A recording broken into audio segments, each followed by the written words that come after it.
大家好，我是龚一鸣，又见面了。这个系列是关于开源的 AI 物体扫描系统。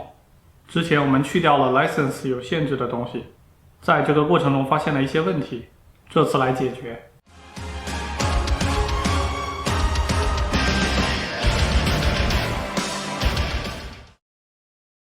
上期说过的一个问题是 RunBG 是在 CPU 执行的，但先别急，在开发过程中还偶然发现了一个情况。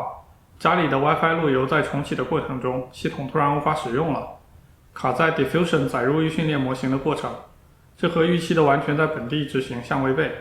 经过跟踪，发现其实蛮简单的。Hugging Face 提供的 API 载入 Pretrain 模型的时候会连一下 Hugging Face 的 repository， 如果发现本地 cache 里已经有了，就从本地 cache 载入，但这个连接的操作一定会做，所以要解决也很简单。只要在自己的代码里做一点点修改就行了，还是那个思路，检查一下本地目录是否已经有下载好的模型，有就用，没有就下载到 cache 后保存到本地目录。同时也发现了 Instant Mesh 里的 encoder 有一样的情况，也一样这么解决了，这下即便断网也能完整执行。第二个问题是147提到的，换成 Marching Cubes 之后，模型小了大约 4%， 需要额外乘个系数。现在发现其实是用 Flexi Cubes 的时候 ，Cube 角上的坐标有一个归一化操作，先减去 0.5， 再乘个 2.1 的 Scale。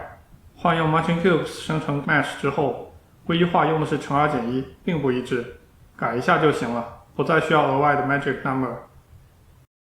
好，现在可以专心解决 RunBG 了。其实发现这个问题也是偶然，在生成 Mask 的过程中，看到任务管理器里 CPU 耗用率高。现在的时间是初始化270毫秒，之后每处理一张图470毫秒左右，其中推断占350毫秒左右。即便装的是 RunBG 的 GPU 版，它会装 Onyx Runtime 的 GPU 包，也仍然是在 CPU 上执行的。可以看到 Onyx 的 Provider 只有 Azure 和 CPU， 直接用 pip 来装 Onyx Runtime， Provider 就变成了 TensorRT、CUDA 和 CPU， 似乎好了。现在会显示出两条出错信息，说找不到 cuDNN 和 TensorRT， 查了 Onyx 的文档才知道要装 cuDNN。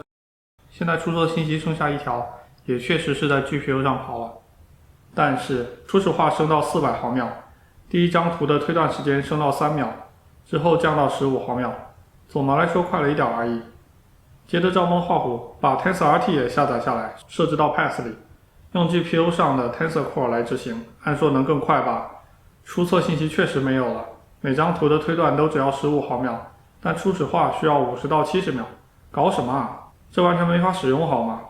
那干脆限定就只用 CUDA 的 Provider， 不用 TensorRT， 这样运行时间降到100秒左右。再深入一点想这个问题 ，RunBG 支持不同的模型来获得初始的 Mask， 之后有多种不同的方法做后处理。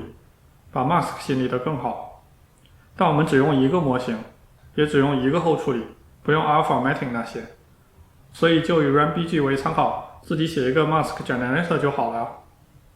具体来说，这里的流程是：首先把输入图片缩小成固定的320×320分辨率 ，normalize 一下，送给预训练的模型，得到的结果图片再放大到原始分辨率，降噪一次，高斯模糊一次，再二指化。就行了，就这么简单。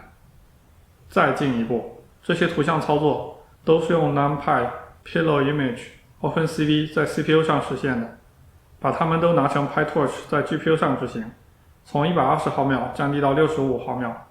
Tensor 可以直接绑定给 Onyx， 让它拿去推断用，没有额外的拷贝开销。